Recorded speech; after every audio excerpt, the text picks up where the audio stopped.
Би угаасаа аавгүй. Ээж намайг байг цуцдаг. Анхаарч би яа. Хайрын зүд өнгөтэйдгүү. Эсвэл дээр үеийн кино шиг хар цагаан байдгүй. Сарл үт.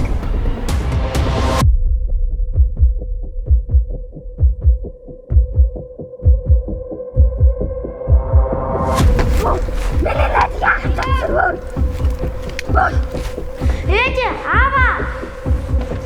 Би залууч гэсэн багш шүү. Хүүхдүүдийн аюулгүй байдал санаа зовох, шаардлага тавих, тэднийг хамгаалах эрх бас үүрэгтэй. Өчигдөр гэхэд уянгаа гिचэн хүчирхийлэгч эмэгтэй хүүхдийнхээ сургуулийн дүрмд хувцс ном дэвтрийг шатааж хүүхдийнхээ сурч боловсрох эрхийг ноцтойгоор зөрчсөн байгаа юм. Баяа. Ээж чи